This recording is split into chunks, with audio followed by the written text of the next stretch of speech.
So my name is Carmen, and today we're going to talk about astrology. I am a huge fan of astrology, and I have been for at least like 8 or 9 years now. Whenever I get the chance, it always comes up in conversations with friends or new people that I meet, and I love doing readings, and I decided, why don't I just start teaching more people everything that I've learned, and even start offering readings too if anybody's interested.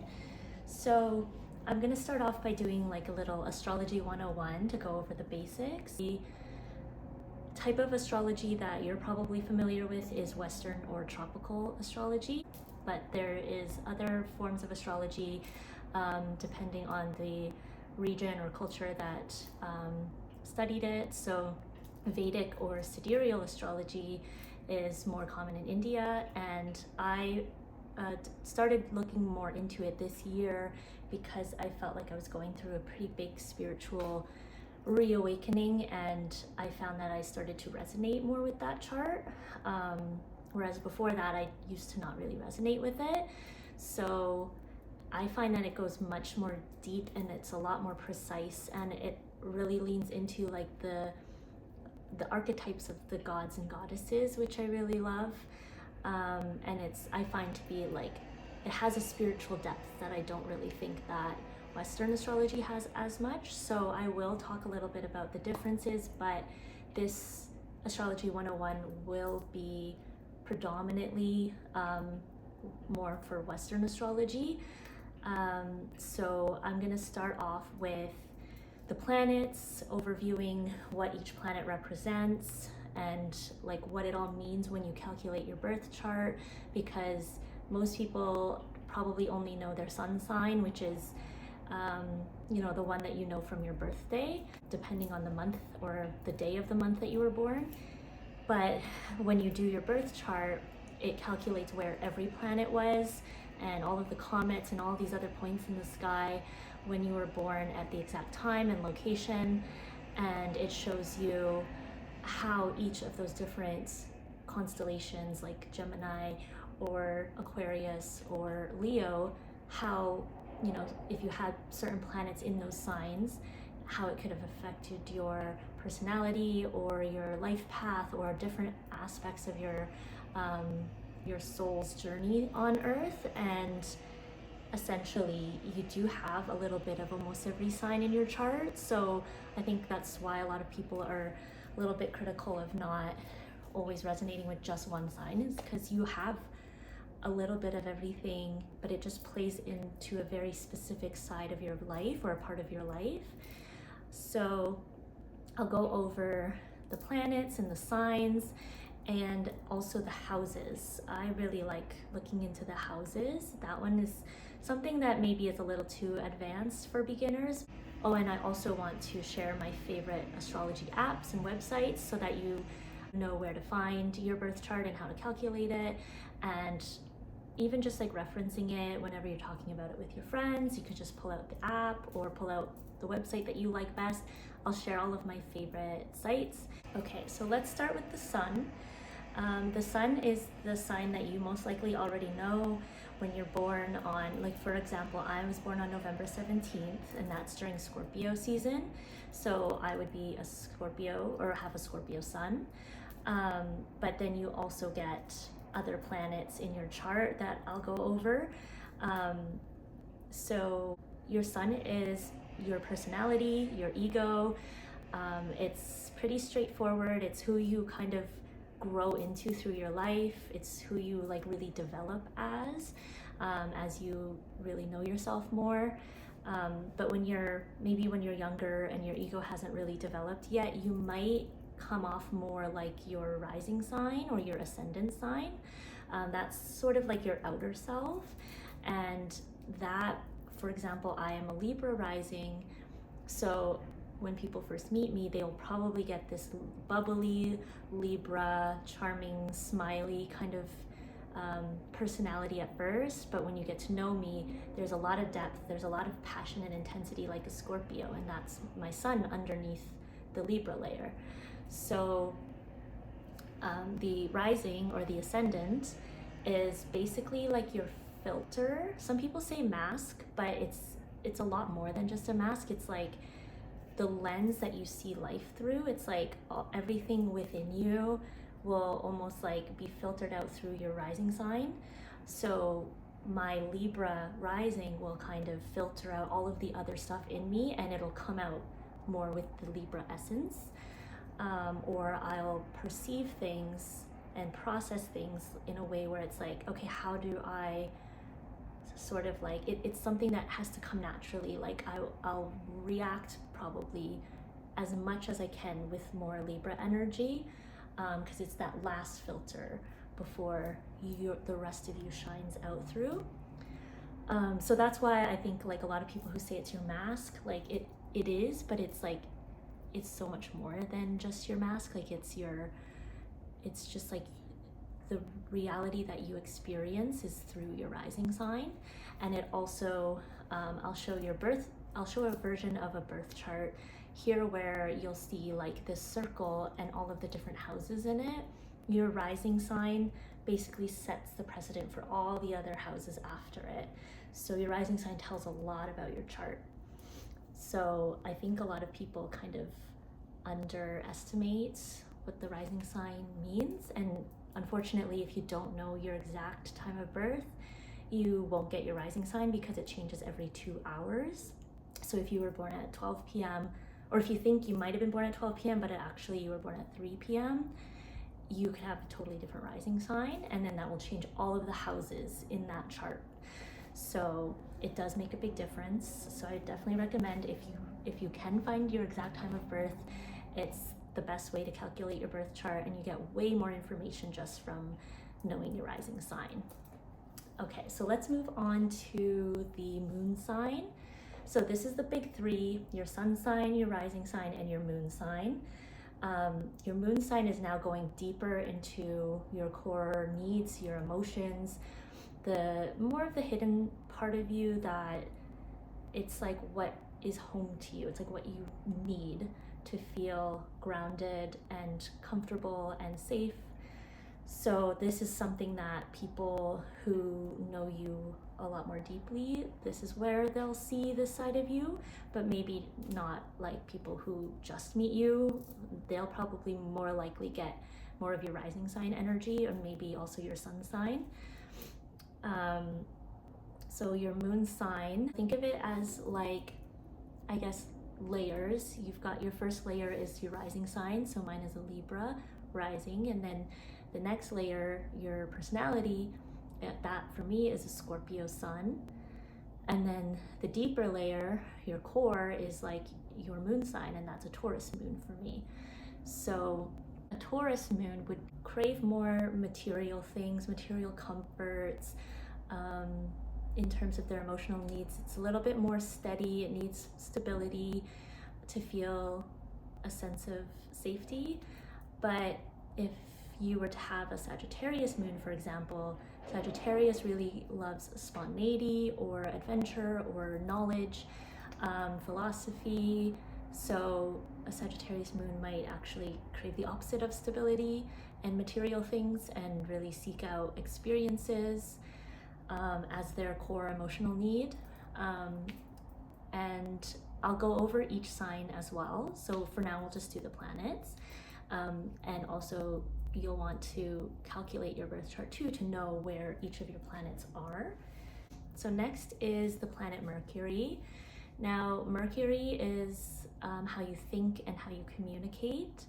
It's ruled by Virgo and Gemini. So another thing I forgot to mention is which sign is ruled by which planet, meaning each planet has an essence that's very similar to a sign.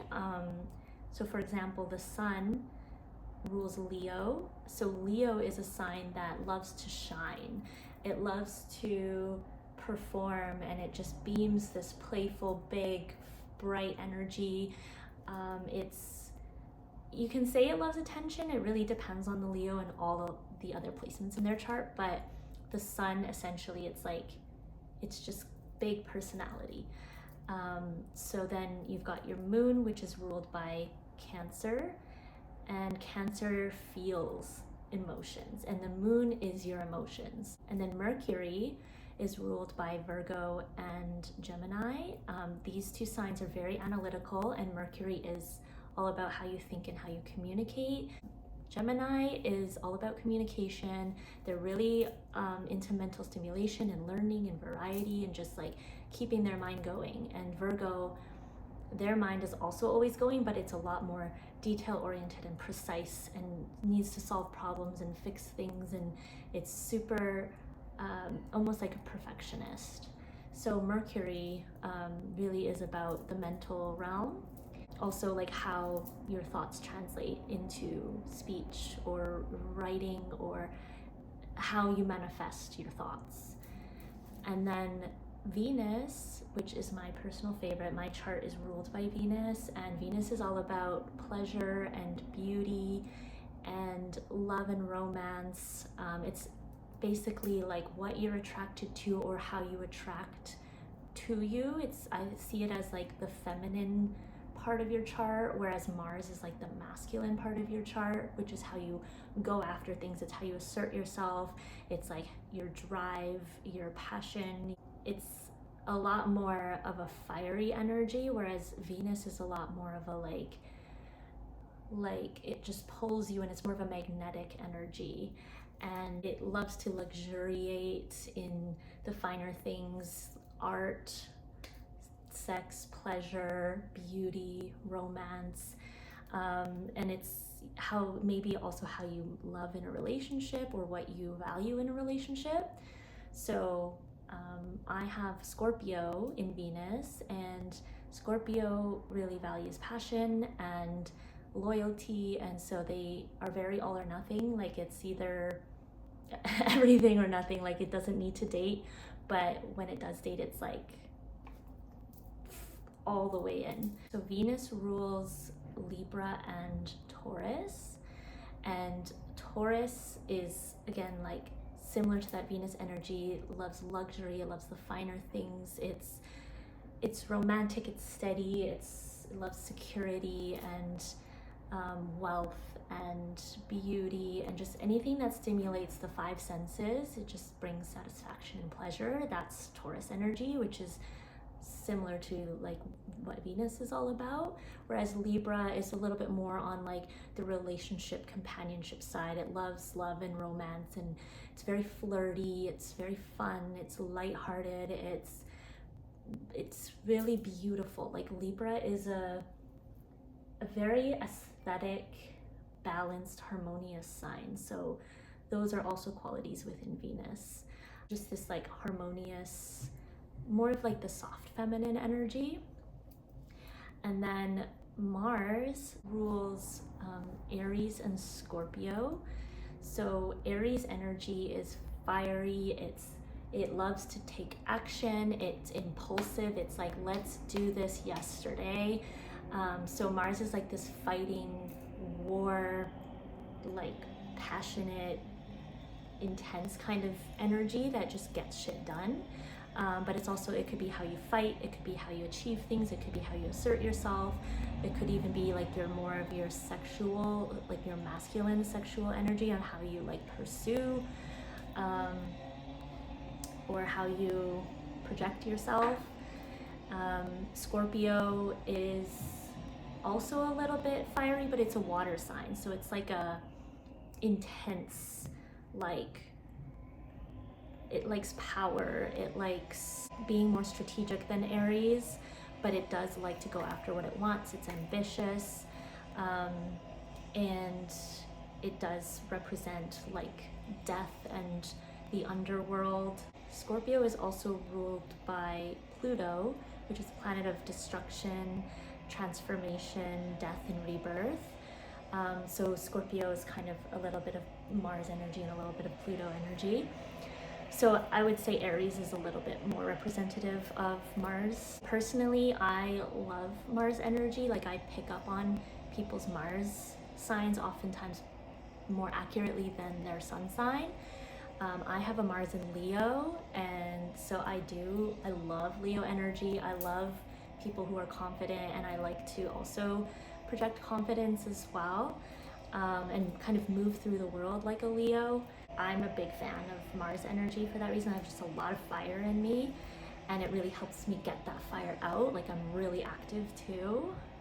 So that is how Mars plays out for me. But if you have Mars in like a water sign, you probably won't feel that kind of drive or that kind of fire.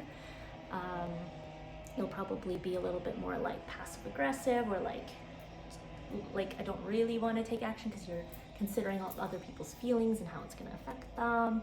Or you might be, you know, more gentle with people if Mars is in a water sign for you. So the next planet is Jupiter. So Jupiter represents expansion, luck, good fortune, learning, abundance. It can also show like excess or like overindulgence or blind optimism. But essentially it's how you can bring more luck into your life, or how you like learn and expand and grow. So if you have Capricorn and Jupiter, perhaps like business ventures or work, or you know, doing things diligently and responsibly and being a leader or something like that, like maybe those are the avenues that really help you grow and expand and bring good fortune into your life. Whereas if you were to have let's say Pisces, Jupiter in Pisces, then maybe something more spiritual or more artistic or more in tune with like the soul, or maybe like poetry, like things like that. Maybe those are ways that really help you expand and bring good luck.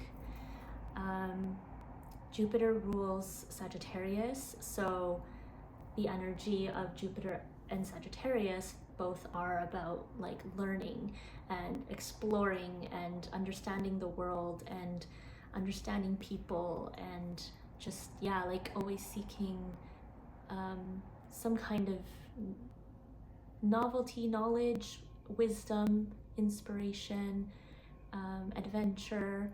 It's can't like sit still. It just needs to grow and learn and go out into the world and challenge, you know, old paradigms and grow beyond that.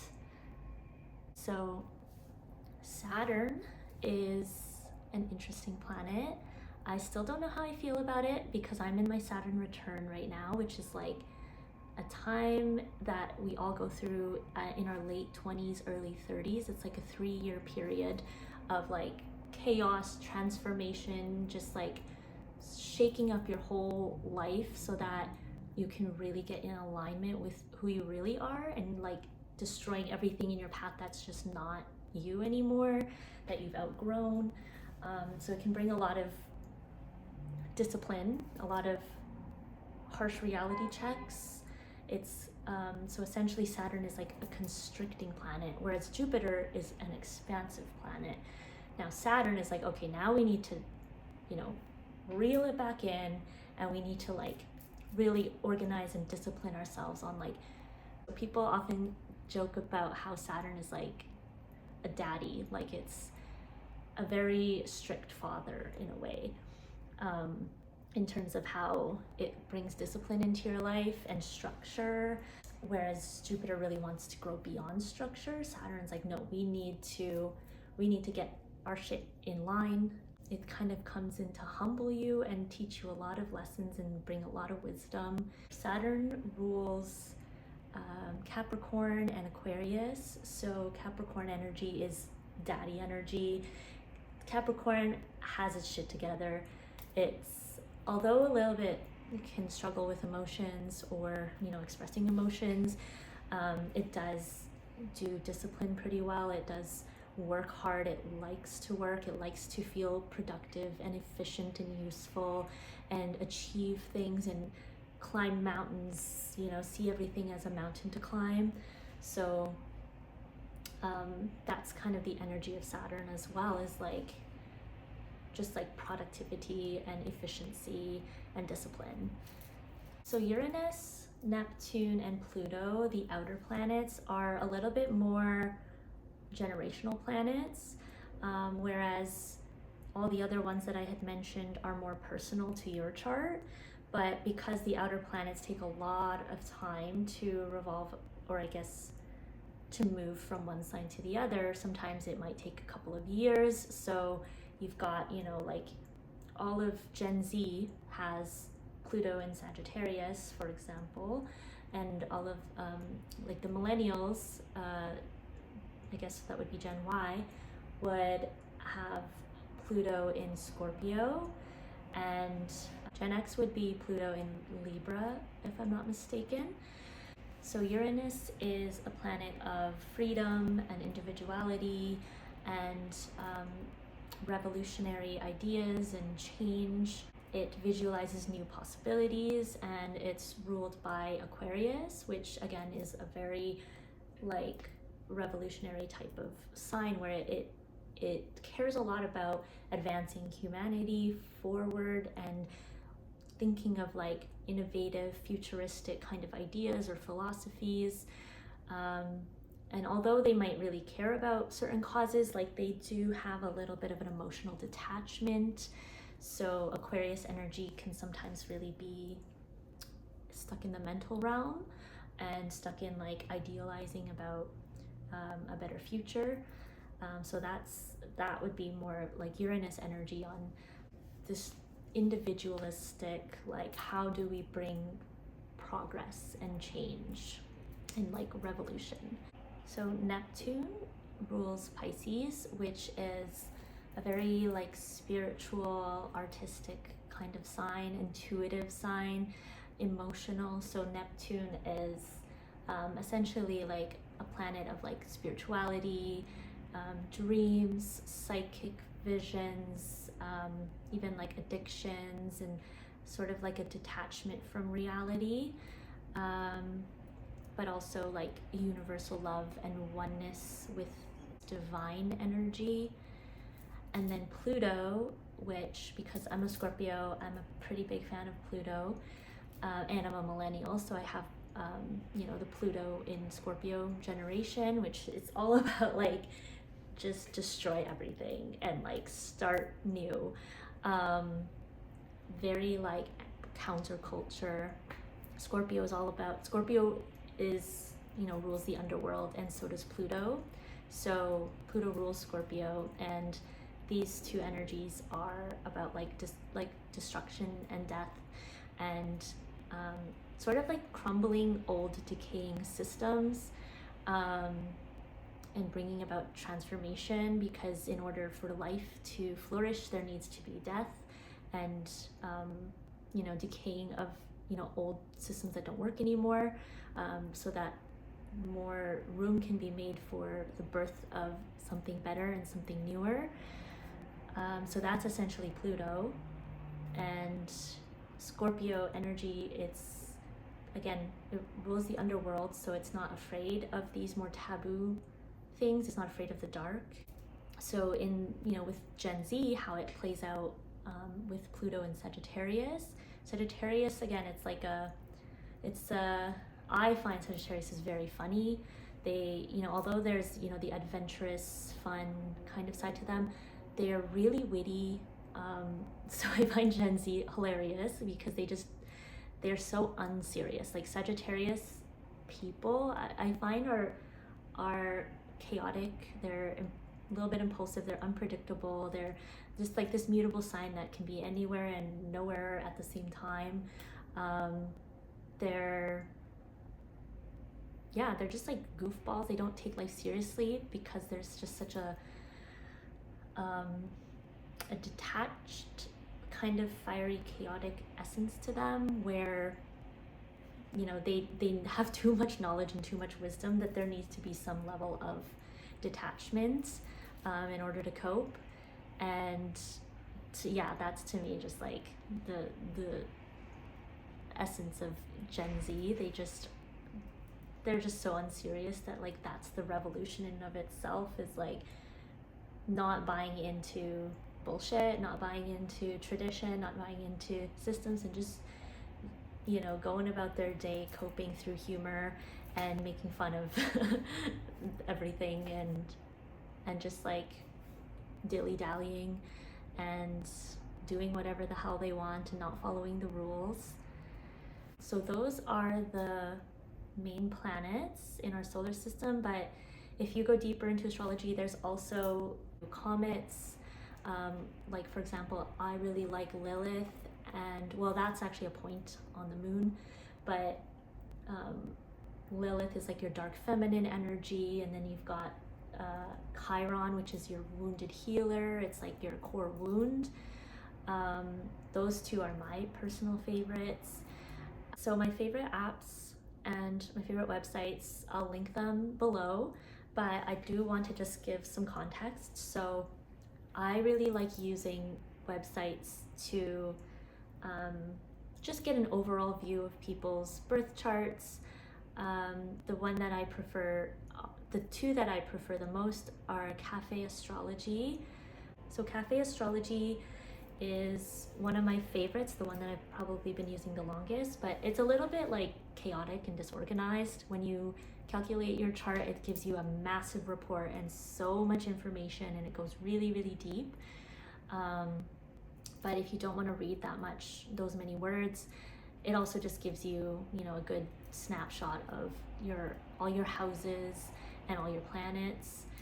The other website that I like, if once you start understanding how to read a birth chart better, I would say Astro Seek is a good one. This one's a little more simplified than Cafe Astrology, so it does give you a good summary of like the interpretation of your chart if you scroll down farther. But I do really like Astro Seek as a website to calculate your birth chart. And then if you want to have an app on your phone so you can always just have your birth chart ready to reference and look and add people, you can add friends too and like calculate each other's bonds. I have a lot of favorites for that. Or if you just want you know, just to test out a bunch of different apps to see which one's your favorite. My top three, I would say like the Pattern is one of my favorites for the depth, the explanations of like who you are, and the accuracy is crazy. But if you're specifically trying to learn astrology, it doesn't give you a lot of information about your chart. It's like pretty basic. So if you just like want to learn more about yourself and you want to like add friends and calculate each other's bonds and like get rid of the, you know, too much of the astrology language, the Pattern is amazing because it just like translates everything for you, so you don't have to think about the astrology. So I love the Pattern. And then CHANI, I'm obsessed with the way they run their company. I love them. I don't pay for the subscription, so I don't get like a whole lot of depth from the app itself. But if you do pay for it, you'll definitely get access to a lot more information. So I would say the downfall is that if you don't want to pay, then you're only going to get like a little snapshot of your birth chart and the interpretation of it. But it is seriously such an amazing app and an amazing company. I love getting their email newsletters, like weekly updates on what's going on astrologically. And whoever writes their newsletters is like a wordsmith. Like it's so poetic, it's so beautifully written, it's so funny, and it's like they're so aware of social issues and like really intertwine, you know, politics and international, like things that are happening internationally and politically, and how it's affecting us, you know, on a day-to-day basis. And they also really pay attention to the astrology of what's going on around the world. It's founded by queer women. I believe they're a couple, and the way they run their company is amazing. Like it's like unlimited menstrual leave, a base salary of 80K. I think it's like 7 weeks vacation, which is timed with certain astrological placements throughout the year, and so much more. They're really supportive of domestic violence survivors. I do find that if you just want a free app, it's not necessarily the best, but still, if you are willing to pay, definitely support them. So then another app that I really like their explanations, and this is one you can't really add. I'm not sure if you can add friends on here, but Time Passages. It's not like the nicest, most user-friendly app, but I really appreciate their descriptions. Their explanations are really good and really accurate and unique and well written. So Time Passages is really good just to just to get to know yourself and your chart. And then an honorable mention is Sanctuary. I don't use it as much anymore, but I did like it a couple of years ago.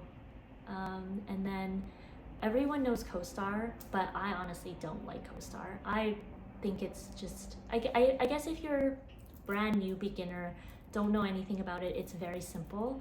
So, and you can add friends and see their chart and stuff. So in a way, it's like the most simple app to use, and that's the only reason why I would recommend it, is for people where they just don't want to go deep. Then yeah, CoStar is good, but I hate it. I'm a Scorpio. I need depth. This is just, it's too surface level for me personally. So yeah, those would be the ones that I would recommend. But if you guys have sites or apps that you really love, definitely like leave it in the comments, because I'm super open to finding a new favorite. But yeah, when you do go to calculate your birth chart, you need to know your exact time of birth and your location so that it knows which time zone to use. And I think that's really it, and your name, I guess. But it's pretty straightforward. It's pretty simple. I'm sure you'll figure it out. Okay, so I'm gonna just quickly go over the 12 signs. I'll just make a series if you want to go more in depth, because there's so much to say about every one of them. So I'm just gonna give a really quick overview. So the very first sign of the astrological chart is Aries, and that's the start of, I guess in the northern hemisphere, that's spring. It's like the beginning of a new year, where it's like the birth of the first sign of the zodiac. And Aries is like, it's new to this world. It's kind of like this baby who's just like running around experimenting and has all this energy and it's just all this life force. And it's a fire sign, so it loves to take action, and it doesn't really think things through all the time or finish a lot of the things that it starts, because it just wants to keep taking action and taking initiative. So it's got this leadership energy and this passion and drive, but it doesn't always have a lot of follow through, unless again you have other placements in your chart that can kind of ground that Aries fiery energy. It can struggle a lot with anxiety as well, because there's so much fire and like impulsivity that it is a bit ungrounded and anxious. So I would say Aries is probably the most fiery fire sign. There are 3 signs in each element. So air, fire, water, earth. There's going to be 3 signs divided into 4 elements, and that gives you the 12 signs. So yeah, Aries is the first fire sign. And then next we move to Taurus, an earth sign. So now after Aries energy, now we need to ground ourselves and become part of the world and kind of connect to the earth and learn a sense of security and stability. So Taurus is like, okay, let's enjoy, let's find pleasure, let's steadily work our way with a little more patience, with a little more ease. And I forgot to mention, Aries, the symbol is the sign of the ram, and then Taurus is the sign of the bull. So the bull will usually just, wait and rest.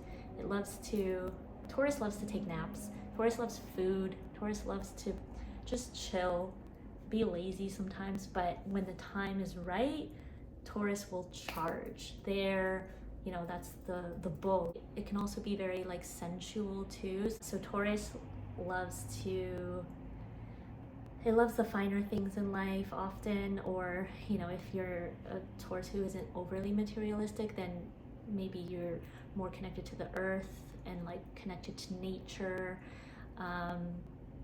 or you like things simple, just like the same routine every day, the same food every day, just you know, enjoying the pleasures of the small things in life. So it could, you know, whether it's the simplicity of beautiful things around you, or like wealth and material comforts and luxury, in addition to things that stimulate the five senses. So like finding pleasure in like music or touch or good food. It can get a little too comfortable sometimes and maybe a little bit boring, because of its attachment to comfort. So again, if you have other parts of your chart that can kind of counteract that Taurus energy and give it a little bit of, you know, spunk or fire too, that could kind of help make things a little bit more interesting. So then we move into Gemini, which is an air sign. And air signs they love to be mentally stimulated, and they kind of spend a lot of time in their heads. They're good with like people and communication and like mirroring people and banter and learning, but they can be pretty emotionally detached. So Gemini in particular loves change and variety, and just to keep things interesting and just constantly be learning new things and doing research and communicating the things that it learns, and maybe even some could be really social and love to talk a lot, and just loves to be around people, whereas some other Geminis might be really introverted and really struggle with their emotions and just needs to over intellectualize everything and over analyze everything and overthink everything, but also are just like voracious learners. Geminis are really witty. They're funny as hell. I find that Geminis and Sagittarius is personally to be the funniest of the zodiac. I think because of their intellect and their quick, you know, their quick thinking, their wit really exceeds more people, because their mind is just always going. So after Gemini comes Cancer. Now we get our first water sign. Water signs are often emotional and intuitive, oftentimes a little bit more spiritually connected, though any sign can be. Cancer in particular is known to be a little bit of a crybaby, but also just like sweet little, just like so loving and nurturing and affectionate. There can be a lot of different experiences with Cancer energy, because some can be very emotionally manipulative and passive aggressive if they don't have a good grip on their emotions, but then there's others who are just the sweetest angels, and they're just like, you know, very mother energy, like you just feel so taken care of and just like so safe around a Cancer, and just like seen and heard. Yeah, I think Cancers have the potential to be just sweethearts personally, but very emotional. And I think that out of all the water signs, they're probably the most comfortable showing emotions. Well, maybe depending on the rest of your chart, but it's also like a domestic sign too, so it does like its comfort at home, kind of similar to Taurus. They like to be at home. They like the, you know, just the simple things in life. However, something I find kind of curious is that there are a lot of billionaires that are Cancers. So if anybody has an explanation for that, maybe it's because they just really understand people. I don't know what it is, but, or maybe they're just so strongly connected to their intuition. Somebody please feel free to explain that to me in the comments. So after Cancer is Leo, which is the second fire sign. And Leo is more of like a grounded, it's a fixed fire sign. So it's not as, it's the least chaotic, I would say, of the fire signs. It loves to shine, like I mentioned, like the sun. It loves to engage in the performing arts or being like a leader, maybe being in charge, or they're just really, they have this like confident energy that really knows how to move through the world. But sometimes also that could be hiding their insecurities, and there could be some overcompensation sometimes to shine really bright to hide, you know, their fears or their insecurities of not being enough. And so sometimes like that's why people might have there might be like a stereotype of Leos who like love attention. But then otherwise, like Leos can also be so loving and loyal and playful and silly and creative and just like so passionate. It's like a grounded, fiery, passionate energy that just creates and expands and is just this abundant, like lioness or lion energy that, yeah, I guess loves to be admired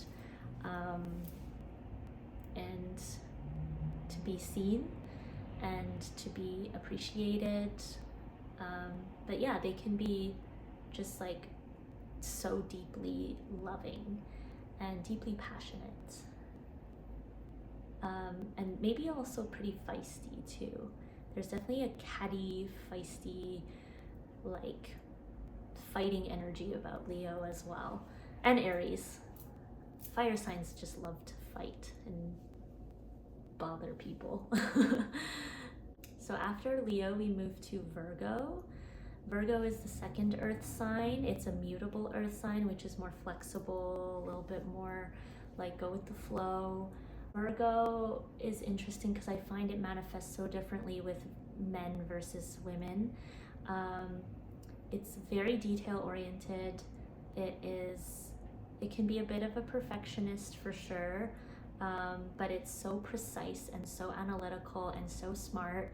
And it really, like, I always refer to Beyonce because everybody knows she's Virgo, I think, if you're a Beyonce fan. But just every little detail is thought of. There is this aspect of like this untouchable perfectionism that is kind of hard to grasp. It's like this really hard-working energy. There's like this innocence, but also this natural connection to source and intuition, where I find plays out more in women, but with men oftentimes, I hear a lot that they can be super manipulative because they're so calculating and smart and analytical and thinking out so many different scenarios. And maybe there's just less, you know, that connection to emotions might just naturally be more cut off with men oftentimes, which also kind of cuts you off from that, you know, that intuition, that divine source. But again, like Virgos can be very loyal and devoted in another domestic sign. It loves the home. It loves to kind of create a very homey, like, I guess, like, I imagine someone who really tends to their garden and takes, you know, everything from the garden and makes it into something, like it pickles all its cucumbers and it just makes use of everything. It's very resourceful, and it's also a mutable sign, so it can be a little bit like it could change its mind a lot, although, you know, it is really paying attention to every little detail. Like, it's less grounded in the bigger picture, so it can sometimes lose its focus and just kind of move with whatever it feels like doing. But I find Virgo is a little bit hard for me to understand, just because I see it play out so differently in men versus women. So I also would love to hear if other people have a similar experience. So after Virgo, we move to Libra, which is the second air sign. And Libra is a cardinal air sign, so it moves forward. It likes to direct its energy towards something, and oftentimes Libra is very focused on people. It could be focused on relationships, whether it be like romantic relationships, like it needs a companion, or it could be almost like afraid of that and need to be around a lot of people, and can, you know, need to be this like flirty, fun kind of energy to always have people around you. But it could also be focused on like business relationships or friendships, or just like it just really values, it sees itself in other people. So you like Libras learn about the self through others, but it also is, you know, a mental, an air sign, so it does appreciate like this mental stimulation of understanding all sides to a situation, all sides to a story, all sides to people. It really understands duality and trying to find the balance and the harmony. And again, because it understands people so well, it is a really good mediator. It's the sign of the scales of like balance. So often lawyers and, you know, the symbol of the scale, like there's a similar energy there with Libra of like a lawyer being able to access like so many different perspectives, to bring about justice, to bring about fairness, and harmony, and just a deeper understanding of the truth, essentially. And Libras are also like tactful, so they also are really good at communicating and delivering that truth tactfully. And they can get stuck in people-pleasing energy though, because they care so much about people. If you don't have a well-developed sense of self, then you can get lost in others and in codependency and in people-pleasing, and just like too caught up in other people's perspectives and not really setting boundaries with like what you believe and what you want. So Libras can also be very charming too, and like bubbly and smiley, and again, because it just really loves to harmonize an environment and make everybody feel good. So after Libra, it is Scorpio. So this is the second water sign, and it's a fixed water sign. So it's like still waters run deep. It feels a lot of emotions very deeply, very intensely, but it does not like to show it. It's a little bit more afraid of vulnerability than Cancer, for example. Cancer's a little bit more comfortable showing emotions usually. Scorpio, no, like does not want to show its weaknesses, does not want to show vulnerability, because it feels so deeply and so intensely that if anybody were to poke at that vulnerability or that wound, it just hurts so badly, and it's very afraid of being like betrayed or hurt. So it's very protective of itself. It's the symbol is the scorpion, so it's got its, you know, its stinger. Like if it does get hurt, it will sting you. It will find a way to hurt you back. So sometimes like Scorpios do get a bad rap for like being vengeful or like a little bit obsessive or jealous, just because it's got such intense feelings that if you don't know how to heal those feelings or express, communicate, understand those feelings, then it can play out in not so pretty ways sometimes. But when you do have, you know, a more secure grasp and understanding on emotions, then Scorpios have just like the deepest love, and they also have a need to seek truth, but to rather than the way that Libra does it through understanding multiple perspectives, Scorpio will dig really, really, really deep and just loves to just go down a rabbit hole after rabbit hole and just like find out as much information, and also as deep as it can go, to really get to the root of everything. So it also sees people, and it can see through fake people. Like Scorpios know when, you know, like they really value being real and real people, because they see through the fake shit. They see through everything that isn't truth.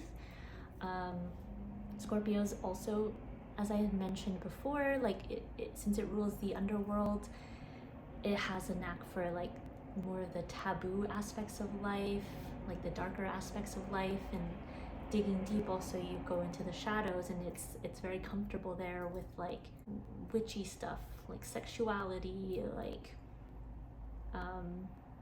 things that people are a little bit more uncomfortable with or afraid of, or maybe feel shame around. Like Scorpio's all in it. They want to learn, they want to swim in it, they want to soak it all in. Like they're not afraid of death, they're not afraid of you know, difficult, dark subjects. They bring light, like it's because it can feel so much love, they want to bring that light to the shadows and show you that it's actually not a scary place to be. So essentially, like it grows in order to grow, you know, a tree to heaven, it needs to grow its roots to hell. That's how I always visualize Scorpio in its intense highs and lows. Like it really learns about human existence and human emotions and psychology through its experiences of, you know, such intense emotions. It really gets such a deep understanding of the human condition and such a deep compassion and empathy for people through its struggles. But Scorpios are also intense in terms of like their ambition. They're passionate. They just like when they love something, they just love it with their whole soul. Their heart and soul is just, they're in it, and they're like enraptured by it. And it has a pretty thin veil between, you know, this world and the spiritual world as well. So Scorpios can also be very like intuitive and a little bit psychic, and like connected to the spiritual realm and less connected to this material realm. It feels a little bit out of place in this world because it, you know, it loves to live in the shadows or in the spirit world. So that's Scorpio. After Scorpio is Sagittarius, and Sagittarius is the third and final fire sign, and it's mutable, so it's a little bit more chaotic and adaptable and spontaneous than the other fire signs. It's Aries is cardinal, so it has a purpose and it needs to just achieve that purpose and move forward. That's cardinal energy. It's like a moving forward energy. Mutable is more of a like adaptable, like go with the flow energy. And then fixed is more of like a steady, like let's think this all the way through before we move forward kind of thing, and just wait till the time feels right, and ensure security and safety first. So we move to Sagittarius, which is a mutable fire sign and is a knowledge seeker. Like it thinks a lot about and philosophizes a lot of different perspectives, different religions, different cultures. Oftentimes it's associated with travel and adventure.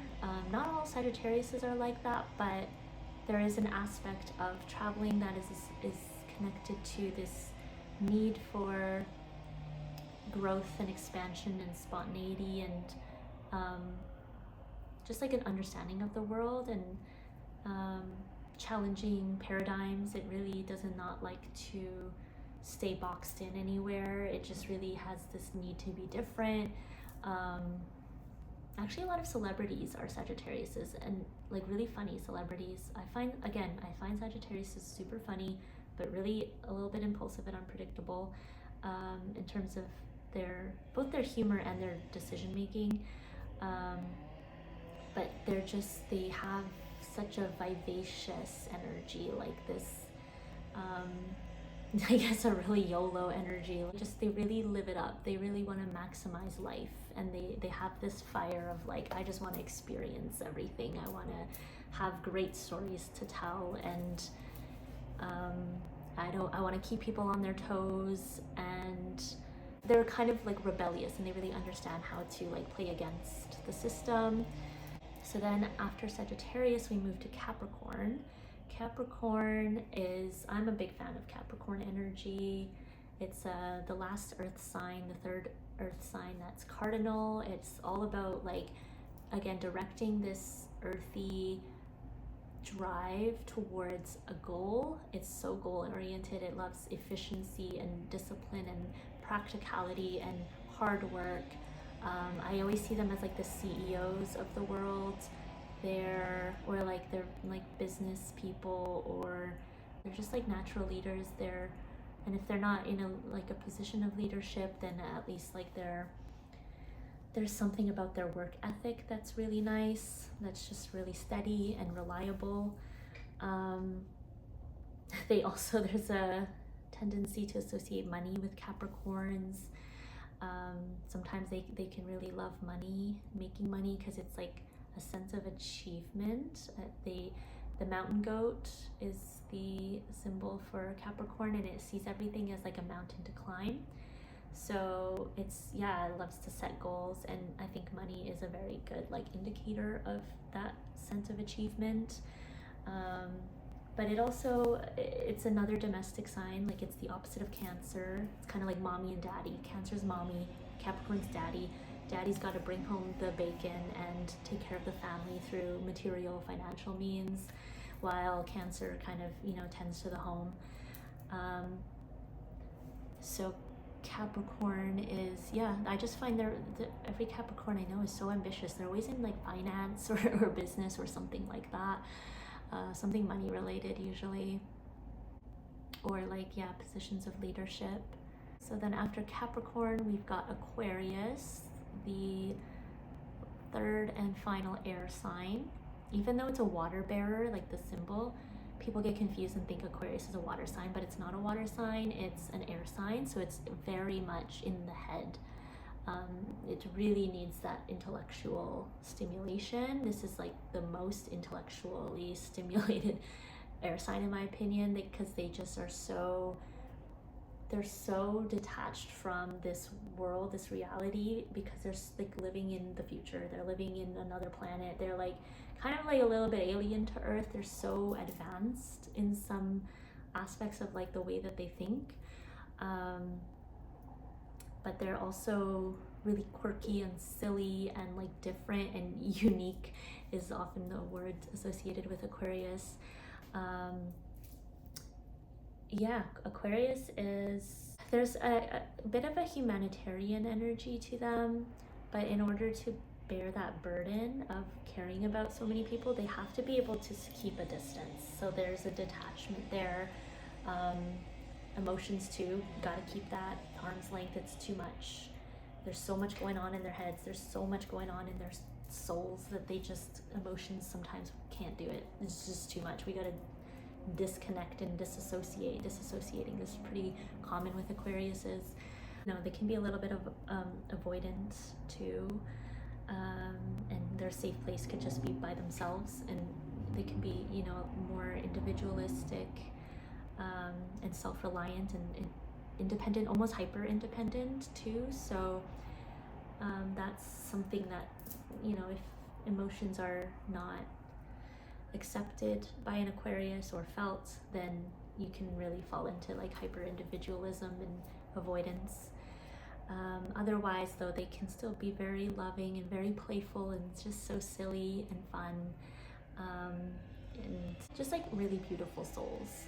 And then after Aquarius, now we have Pisces, the last sign of the zodiac and the last water sign, and it's a mutable water sign. So this one, again, a little bit more unpredictable, adaptable, a little bit chaotic in terms of their emotions and their intuition. It's like you can't grasp a Pisces. Like it's like a fish. That's the symbol of Pisces. It's like, if you try to grab onto a Pisces, they'll just slip right out of your fingers and just swim away. They just need to be swimming with the current all the time. They need to be going with the flow. But I also, there's something about Pisces energy that's like walking poetry. Like there's something so artistic about them. Something ethereal. I usually associate like this ethereal energy with Pisces. If they're not doing something more artistic or creative than an intuitive or spiritual or metaphysical, more stuff related to emotions, I feel like would be more aligned with Pisces energy, but it doesn't always play out that way. Like they can also be, you know, bankers and billionaires, who knows, because there's still so many other parts of your chart that play into it. But that's usually the energy that I associate with Pisces. They can be very emotional, especially having a Pisces moon. I think sounds tough because Pisces does feel a lot, and they can't hide it as much as a Scorpio can, but they're also not as comfortable with emotions as much as maybe Cancer, because I think there's such a detachment from this reality. There's something that just makes them feel like they're not a part of this world, and that there's something just missing, like because they're so ethereal, like it's hard to be grounded in this reality. So I think maybe in that sense emotions can be a lot harder to deal with without that sense of groundedness and attachment to reality. So yeah, if that isn't something that is addressed, then they can be pretty emotionally manipulative as well, or very flighty and avoidant and run away from problems, and escapism is a big thing with I think both Aquarius and Pisces, because they're at the end of the zodiac. They're so kind of like transcended beyond this reality that it's really hard for them to like be a part of society. But I do think that, like, you know, water signs, and particularly Pisces, there's something so empathetic and understanding and like just like, again, very sweet and loving.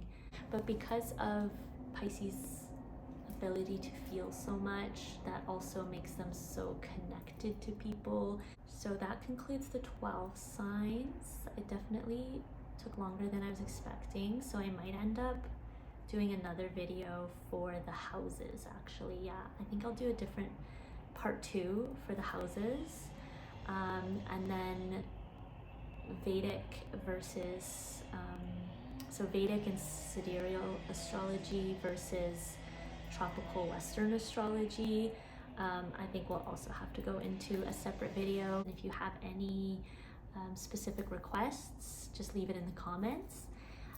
But thank you for listening. I hope that this Astrology 101 Part 1 was helpful for you in understanding the basics of astrology and how to read your birth chart and how to just understand your soul path better.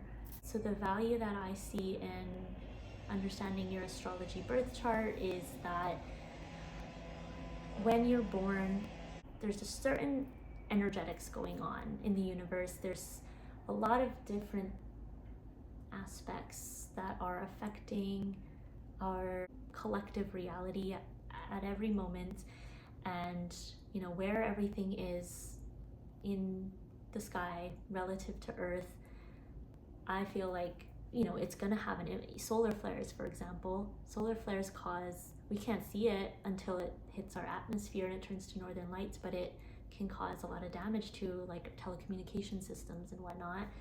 So obviously, you know, everything that's going on in space, there's something that it's going to be affecting us that we can't see. So when we're born into that specific energetic like fingerprint almost, and that's like your astrological chart is like the universe is like fingerprint on your soul, and that's kind of like the energy that your soul was born with. So that's the way that I see it, and like why it's really fun to decode your chart, because it's like decoding like the blueprint in your soul. And whether that's trying to understand your personality on a deeper level, or like aspects of your chart, such as like your finances or your career path, or your love and relationships, your marriage, your shadow side, your dreams and spiritual connection. There's so many different, these are all the houses, and now I'll go into in another video, but there's so much that you can find in your chart that just like give you such a huge, broad and deep understanding of like how the energy is affecting you, not only the core of you and your personality, but like what can be next in your life, and what actually helps you get into alignment with like what feels right for your soul, and what comes more naturally, and what will bring you more luck and expansion, or you know, even like certain relationship compatibility, like how you can bring more harmony into your relationships. So that is my interpretation of why I think astrology is valuable, because I think a lot of people don't understand how deep it really goes, and they just think like, oh, like, so what, I'm just a Scorpio and that's all there is. No, like there's so much more to it. Like, yeah. So anyways, I hope that this resonated with you on some level, and I am looking forward to making more of these videos. And if you do feel like you learned something, or if you do want to get a reading with me, definitely send me an email, or you can also message me on Instagram or leave a comment, and also hit the subscribe button too, so that you can keep up with more of my future videos. Bye.